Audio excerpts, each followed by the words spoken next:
following podcast has not been rated.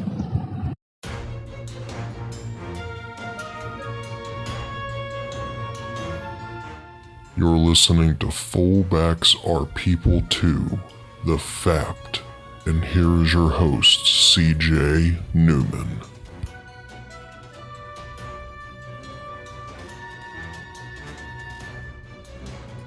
Hello everyone, and welcome to Fullbacks Are People Too. It is a podcast for just you, the fans. So this week I'm going to actually approach things a little differently. I'm going to shoot from the hip myself instead of actually having a guest on this week. I'm going to talk about a few topics going on in the NFL that have occurred just this past week that have just shaken the landscape, the entire fabric of the NFL. So let's go ahead and talk about the first one that happened, and that was Odell Beckham Jr. getting a huge contract in New York for the New York Giants. So his contract was due to expire at the end of this year. He was on the final year of his fifth-year deal. Of course, they could have franchise tagged him once, twice, and then he could have left after that, or they could have franchise tagged him 3 times so they can get quarterback money on the third franchise tag. But I'm pretty sure nobody wanted to pay him $25 million to be on the team. But his deal definitely it raised the bar. It raised the bar just slightly a little bit over what Sammy Watkins and Antonio Brown were making. So this year, let's go ahead and break down the. I'm afraid we'll have to use math for this one. So let's break this down. He's got a signing bonus of $20 million right out of the pocket. So he left the office of the New York Giants with a $20 million check. He got $40 million guaranteed at signing. And the overall contract is 5 years, $90 million. So that's a 5-year extension over top of this year. So this year he's going to make a base salary of $1,459,000. The signing bonus that he left with, that's going to be broken down into the first 5 years of his contract. He actually left with that money, but they're going to spread it out over the cap equally for 5 years. And his cap hit will be this year $5,459,000. And if they cut him today, there will be a dead cap money of $40,959,000. So it's pretty interesting. The number inflates obviously next year. His salary, his base salary, goes from $1 million to $16,750,000, and his cap number will be $21 million. It goes down a little bit after that. For the years after that, he goes down to $14 million, down to $14.5 million.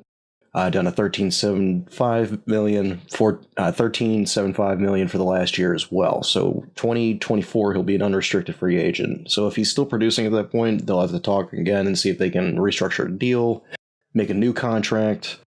They might franchise tag him. This is all going to depend. He's going to be 31 by the time he hits free agency. It's an amazing thing that he's done here, which leads me to my next topic here.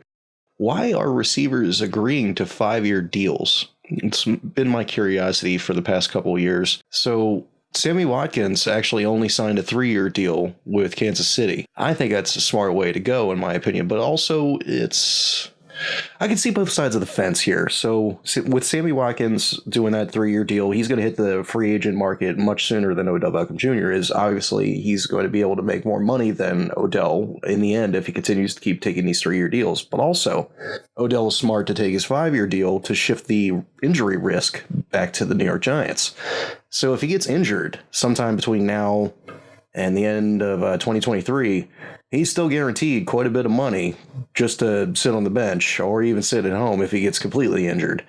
So it's smart one way to do the 3-year deal and just hit the market and pray that you're still healthy enough and producing well enough that you can once again hit the market and make another 3-year deal with quite a bit amount of money. But at the same time, that 5-year deal, it's injury proof pretty much. So it's really it's smart to go that way as well. So if you have a lot of faith in yourself, you take the 3-year deal and you know that you're going to keep going after that, more power to you. But at the same time, it's nice to have some cushion there. So Sammy Watkins might hit that free agent market again in 3 years. And he may end up making more than Odell Beckham in his lifetime as long as he stays healthy. But at the same time, Odell Beckham took the bird in hand. It's not a dumb idea. It's just 2 different ways of doing things. I think more people are going to start going the way of the 3-year contract as opposed to the 5-year contract. Kirk Cousins did it this offseason. He got 3 years with, I believe it was 80 some odd million guaranteed. His entire contract was fully guaranteed. I don't know how much he left at signing with, I'll have to look that up later. But these 3-year deals are starting to become more popular.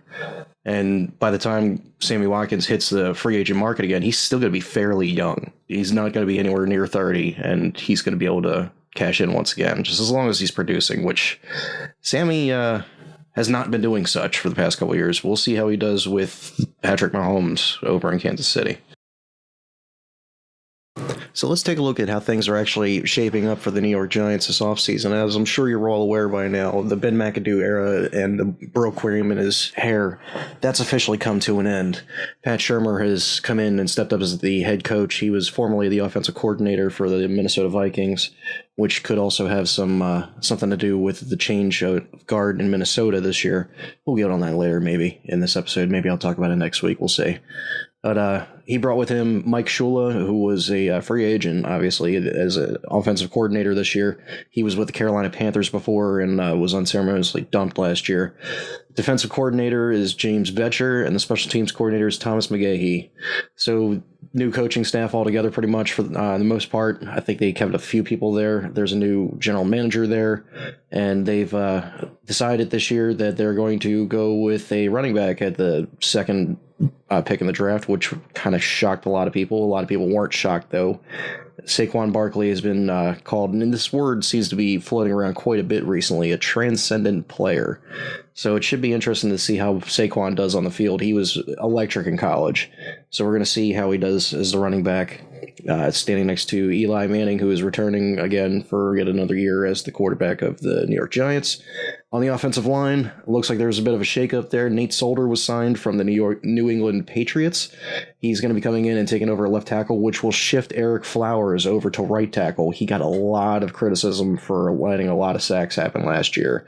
So Eric Flowers, let's see if going to the opposite side of the tackle spectrum will help out. I've seen it happen in the past with Michael Orr on the Ravens. They switched him from left tackle to right tackle, and he was serviceable there. He was still getting a lot of holding calls and a lot of false starts, but he did a lot better as far as pass protection and run protection from the right side. So this could actually be a better fit for Eric Flowers. Otherwise, they're going to have to look to Chad Wheeler as far as the right tackle position. Interior-wise, they got Will Hernandez as far as left guard. John Halapio is going to be at center. Patrick Amame, I believe is how you pronounce it, is going to be their right guard. So that solidifies their offensive line. Hopefully it solidifies it. I still have some questions about Eric Flowers. I think that might have been a first-round bust in my opinion. Tight end, Evan Ingram, he had a hell of a season last year. Even with the offensive line being in shutters, he still got quite a few catches in production. He seems to be a good blocking tight end. I really appreciate him a lot in fantasy. If I can, I'm going to see if I can pick him up. And, of course, Odell Beckham Jr. is number one on the depth chart as far as the wide receivers, and Sterling Shepard is not too far behind him as far as wide receivers. He's the second one. He was a first-round pick a couple years ago, and it's going to be very interesting to see how he does this year on the opposite side of Odell Beckham Jr. Cody Lattimore is third on the depth chart, and there's Hunter Sharp. Then it just goes on to the whole bunch of nobodies at this point. At the taping this right now, we're about less than an hour away from cuts being officially over in the NFL, so I haven't really looked to see. I doubt any of these guys that I mentioned are going to be cut right away. So I think we're pretty safe. This will hold the test of time for the next week or so. Interesting spectrum going on in the NFL with the best players in the leagues just overall getting the deals that they have been wanting for the past week. Only one of the best players in the league has been holding out and did not get the contract he was looking for, and we're going to get to that in just a couple minutes.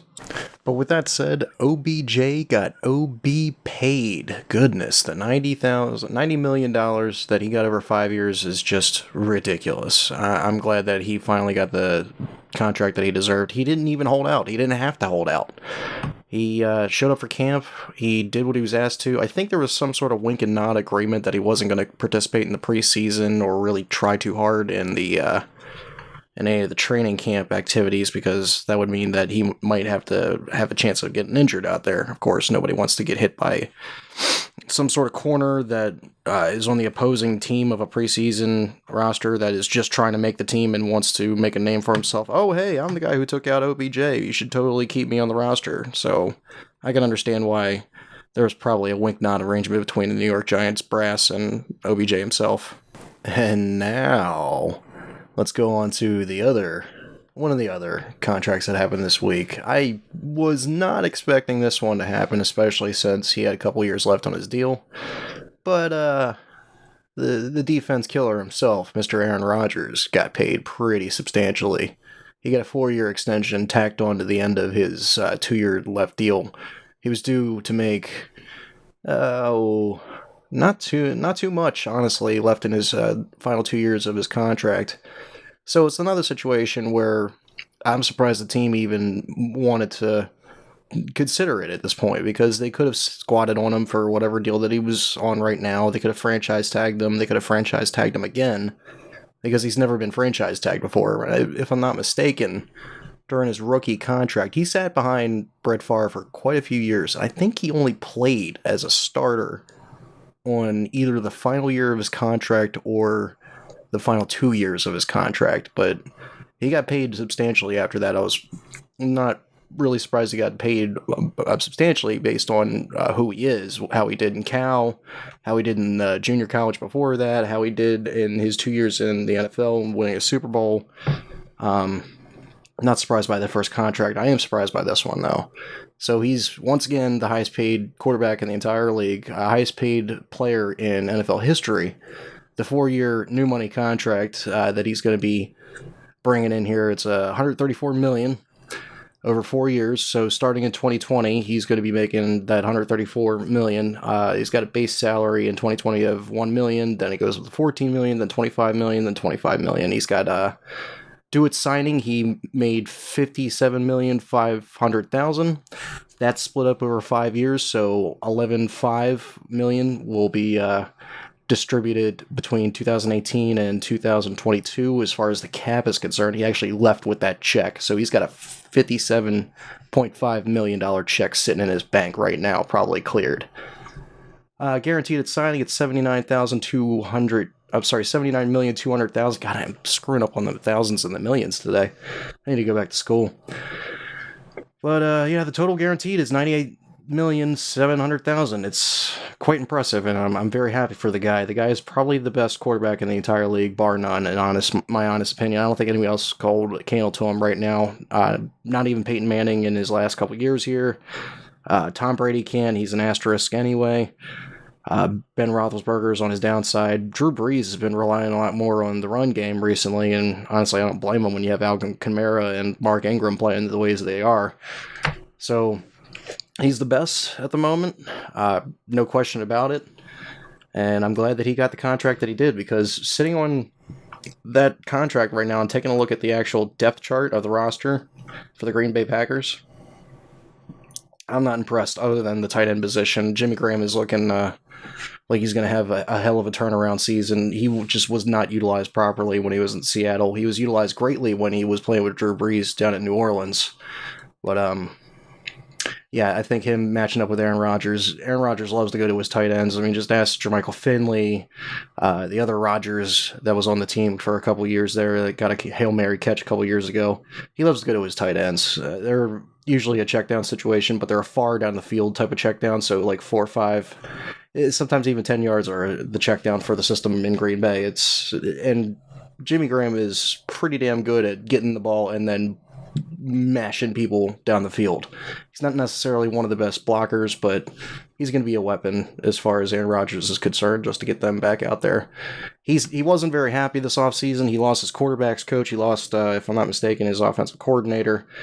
Not very happy about that. He also lost his wide receiver, his Jordy Nelson, one of his good friends and one of his major targets.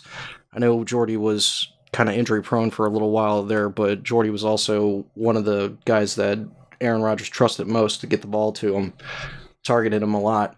You still got Devontae Adams there. I think he's actually going to be starting. He's the top number 1 receiver on the roster. You got Randall Cobb still there. He's going to be in the right wide receiver position. And then below that, it's a bunch of nobodies, to be honest with you. I've never heard of some of these guys. You got Allison Geronimo, Trevor Davis. I never heard of these guys. And you still have your who's who the hell are these guys at running back? Jamal Williams is set to start. Ty Montgomery's right behind him. He's still got a wide receiver number 88. Aaron Jones, and then I'm not sure how the cuts went today. But I do know one cut that happened, which was Aaron Ripkowski. I was pretty surprised by that one because they like to have a fullback on the roster, so they must be going with Joe Carriage as far as their fullback is concerned. But yeah, Aaron Rodgers got a pretty damn good amount of money, and he's the highest paid quarterback in the league, highest paid player in NFL history right now. And who only knows how long that's going to last until the next person comes along and sets the line just a couple 100,000 more than that. Maybe even $1 million more than that. Maybe Tom Brady finally gets some sort of decent paycheck from New England. I doubt that. Maybe Drew Brees comes back for another year and gets a 1-year contract worth $30 million and resets the market again. Who knows? You never can tell in the NFL. Yeah, that's what's going on in Green Bay, and congratulations to Aaron Rodgers. So for those of you that don't know, typically the Friday before Labor Day weekend is what is called a bad news dump Friday. That's when a lot of releases happen. That's when bad news suspensions come about. You typically don't see many good news reactions coming by on that day in particular. However, there was some pretty damn good news for Aaron Donald, the defensive tackle for the Los Angeles Rams. He got PAID. So this is the third best contract of the week. Well, it's actually the second best contract of the week, but it's the third of the transcension positions. So we have now the highest paid quarterback in the league, the highest paid wide receiver in the league, and now the highest paid defensive tackle in the league, all in the same week getting their contracts. It is an amazing feat here. Signing bonus for Aaron Donald is $40 million. That'll be split up between the first 5 years of his contract, starting with $8 million this year, $8 million next year, $8 million the year after that, and $8 million basically up until 2022. That actually is a paycheck that he received when he left the office. So all $40 million of that dollars is currently going into his account at the moment, probably cleared because it's the LA Rams and they got the money. Stan Kroenke is he's throwing out money hand over fist just to get his team the hell out of St. Louis and get that stadium built. So that was signing bonus. Guaranteed at signing is $50 million. Total guaranteed is $86,892,000. And the total terms is a 6-year, $135 million contract. There's a potential out in 2022. There will be $8 million dead cap space right there. Something tells me that he'll be just fine, though. He's going to be standing next to, on the opposite side of the defensive tackle position with Ndamukong Suh. That is going to be one hell of a potent up-the-middle defense. They got some pretty decent linebackers. The corner situation is getting really interesting. They got Marcus out there lining up at left corner. The situation with Joyner at safety, it's going to be one hell of a defense, and Wade Phillips is still at the helm with that. One thing I've always noticed about the Sean McVay out in L.A. is whenever the offense is on the field, he's doing all the play calling. That's, of course, no problem. He used to be an offensive coordinator for the Redskins back when he worked with Kirk Cousins. No problem. Sure, do that. But when the defense is on the field, he goes and sits on a water cooler and does all of his work for the offense for the next drive. Wade Phillips does all the calls, and I don't even think that Sean McVay even looks up whenever Wade Phillips has the defense on the field. It's kind of a weird situation. If you're a head coach, you should be interested. You should be in all of those situations. Like, there's probably going to be a time this year coming up where Wade Phillips is going to try to say blitz on something, and your head coach is going to say, no, don't blitz on that. That's a silly move, and it'll cost him a first down. You need to be able to veto something like that. He trusts Wade Phillips way too much, and I like Wade Phillips as a defensive coordinator. He's a Super Bowl winning defensive coordinator, but at the same time, you're the head coach of that team. You should be out there and be willing to actually watch the defense on the field at the very least and be able to make a decision if the defensive coordinator is not able to make a really good one. But that's taken away from Aaron Donald right now. The man got paid. He held out a lot of this He held out all of the preseason just like he did last year. He was looking to get paid last year, and that just wasn't going to happen. He wasn't even in the 5th-year option yet. He was in the 4th year of his deal. They accepted the option for the man, so he was set to make $892,000 in base salary this year, and he turned that in and got paid. It was quite amazing. He's a transcendent talent. The guy is really good on the... I was thinking they were going to put him at a nose tackle, but it looks like they're going to do either a left or a right defensive tackle position for him, defensive end type of deal on the 3-4 defense. But he knows how to get to the quarterback from the interior position, so he's fighting against those interior guards, the interior centers, and he's getting to the quarterback in more ways than one. And the guy is very powerful. He eats up a lot of space. He can stop the run. He stuffs the run, and he'll even make him go for a loss if need be. He's a damn good talent, and I'm glad that he got paid as well. You got to think, though, if you're Aaron Donald in this offseason and you see some of these moves that are being made as far as contracts are concerned, and you think about it, they brought in Ndamukong Suh to play the nose tackle position. They paid him pretty damn good money to come in and pay, and that money could have went towards his contract. You got to think that they brought in Brandon Cooks via trade for a first-round pick. I believe it's next year's first-round pick. And then they paid him as well without him ever even stepping on the field and becoming a receiver for the LA Rams. You got to figure that irritated him too, because that money could have been put towards his contract. And then I think the cherry on top for the pissed off Aaron Donald would have been the Todd Gurley situation where they just paid the man when he's not even due to come into his 5th-year option yet. So all this money could have went towards the contract, but they somehow still maneuvered the cap to where they could still pay Aaron Donald and have him be the highest paid at the time defensive player in NFL history. That was a hell of a offseason for the LA Rams. I'm not surprised that they're trying to win the battle and try to get all these people to come and watch their games as opposed to the LA Chargers. But damn, they spent a lot of money this offseason. And before we get to the biggest and probably the most surprising contract of the week that was signed, we should go over 2 of the major cuts that have already happened as far as preseason is concerned, going down to the final 53-man rosters. One of the major cuts that has happened is Dan Bailey is no longer with the Dallas Cowboys. He was with the Dallas Cowboys for many, many years and is considered one of the most accurate kickers in NFL history. One of, but not the best, obviously. But he was a transcendent kicker for quite a few years, and it looks like Jerry's finally ready to move on. They're going to be going with some rookie as far as the kicker is concerned.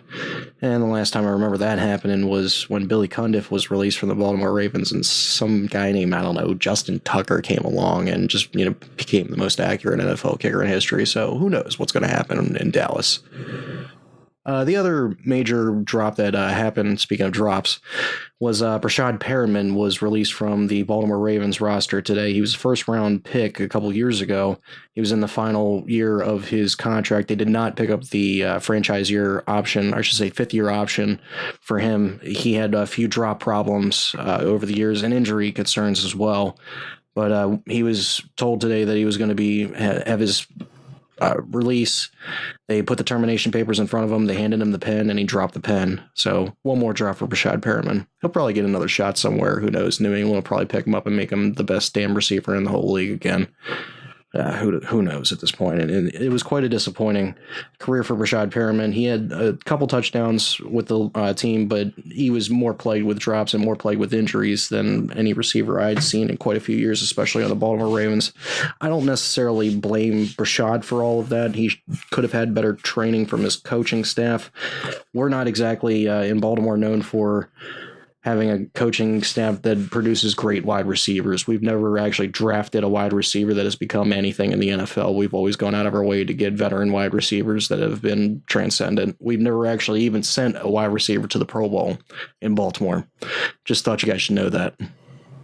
All right, now let's talk some exciting and rather unexpected news in the NFL today. Now, I woke up at the butt crack of dawn and I got a notification from Bleacher Report on my phone stating that there was a conversation between the Chicago Bears and the Oakland Raiders in regards to Khalil Mack. I'm like, yeah, right, that's going to freaking happen. And then a couple notifications later, I got, yeah, this is going to happen, apparently. So it looks like Mr. Khalil Mack has been sent over to the Chicago Bears, along with some sort of mid-round pick, I believe a third rounder or something like that, in return for 2 first-round picks. And I am quite amazed at that. I did not think that John Gruden was going to deal him. That is the best player on their defense right now, probably the best player on their whole damn team. I mean, I'm looking at the depth chart right now for the Oakland Raiders. Bruce Irvin's probably your second best player on that team. I only recognize Gary Conley's name on there because of the fact that he was drafted either last year or the year before, and he had some off-the-field issues. Gilchrist is an okay safety. Carl Joseph is an okay strong safety. Rashawn Melvin, wow, he's still starting in the league in some place. I remember he was on the team for the Baltimore Ravens and got torched by the New England Patriots. Yeah, there's a whole bunch of who's, I don't even fucking know who half these people are. But they just lost their best defensive end. He's going to be converted to an outside linebacker, going to the 3-4 defense for Vic Fangio's Chicago Bears defense. Vic Fangio was retained, obviously, in this new transition from the coaching staff from last year to Matt Nagy's coaching staff this year. Should be pretty interesting to see him join the linebacking crew there and see if he can start disrupting players and whatnot. I'm not concerned about the Chicago Bears defense at this point. They got a pretty interesting 3-4 going on there. But I am more concerned about Chicago's offense than anything. I don't know what to get out of Mitchell Trubisky. And, I mean, they've picked up a few wide receivers that are actually worth something. They didn't have anybody to throw the ball to last year. It was pretty piss-poor situation. Their best receiver was a running back out of the backfield. I think he got the most all-purpose yards. But after that, they announced that they just made Khalil Mack the highest paid defensive player in NFL history. So Aaron Donald got to hold that title for, let's say, less than 24 hours, maybe a little more than 24 hours. He got to hold on to that. Now, it makes you wonder, should he have been paid more than Aaron Donald? They're both getting after the quarterback. They're both trying to stop the run. They're both trying to press in towards the offensive line, but one of them's as far as Khalil Mack is concerned, he can go out into coverage, he can rush the edge, he goes up against tight ends, he goes up against running backs, fullbacks, whoever's trying to get in his way, he's trying to get after the quarterback for the most part, but he can drop back into coverage. You don't see a drop back into coverage from Aaron Donald very often. This guy's trying to push the line no matter what. He's trying to stop the run, he's trying to sack the quarterback and whatnot. So would you pay an edge rusher or would you pay a defensive tackle as far as more money? I'm not sure I have the answer to that. They both are transcendent players, and we're using that word a lot today, but these guys come from a draft class that are just, it was an amazing draft class. And I'm not surprised that these guys are being paid the amount of money that they are. And I'm very happy for all 4 of these guys getting their new contracts today. Not today, but over the past week. It's been an interesting week in the NFL, and all within this past week. Deadlines spur everything, I'm telling you. So you're in the final week of the preseason. You got 2 players holding out. Aaron Donald and Khalil Mack are both holding out. You want them both to show up, so what do? You pay them. You have to. I mean, they're using their ultimate leverage here of holding out services. Now, I'm not sure if they would have held out services going into week 1, because I know that Aaron Donald played this game last year, and he showed up for week 1 just so he wouldn't get fined and wouldn't get the first paycheck docked for a regular season game. That would have hurt him ultimately in his pocket. But he's still got to answer some questions. Both of them have to answer some questions as far as why they didn't report to training camp, why they didn't report for mandatory minicamp. They might have to incur some fines. A lot of teams like to waive off those fines if they come up to a new deal. But I know teams like Seattle, they collect every penny of every holdout for every player. So Earl Thomas is still sitting out there. He's still not reporting to camp. He's the free safety for the Seattle Seahawks. And I'm not sure how much longer he's going to be sitting out. It looks like as of today, there's no real interest from any other team in the NFL that is willing to give up the amount of draft picks or the amount of players that Seattle Seahawks want in return to trade Earl Thomas. It still would hurt the team a lot to get rid of Earl Thomas as far as a cap is concerned. They would actually end up losing money on that. So there would have to be some sort of deal there. I'm sure the receiving team would like to redo his deal and alleviate the cap some way, or readjust the signing bonus from their base salary, put that in the signing bonus and spread it out over a couple years. They would want to do something, and it's just a lot of moving parts on a moving car, and it's really hard to try to pull that off with Earl Thomas right now. And he's not showing up to camp right now. I'm not sure he's going to show up to week 1, because Cam Chancellor tried doing the same thing a couple years ago. He ended up showing up, I believe, around week 3, and they made him pay for every bit of the fines that they had put on him. So Earl Thomas should expect the same. He's going to be sitting in the same position, and I'm not sure how much longer he's going to be playing for the team, to be quite honest with you. That was a lot to talk about today. We're sitting around 30-minute mark right now. I definitely don't want to hold you guys up too much more. We're probably next week. What's going to happen is I'm going to be going to the first opener against the Buffalo Bills from Baltimore Ravens perspective. We're going to be at M&T Bank Stadium. I'm going to be at the game. So I'm going to try to actually do some sort of live podcast out there if I can. But if not, I'm just going to try to grab one of the Buffalo Bills fans that are out there, try to interview them and try to get their perspective on how the Bills are doing. They talk about the culture of the team, talk about the history, the typical stuff that we do here on the Fapt. But I definitely want to do it from the parking lot there. Chef Chad Wells is going to be joining us again, and we'll have him come in and do some interviewing, and we'll make everybody uncomfortable. Should be great. But thank you guys very much for tuning in this week, and I will see you next week.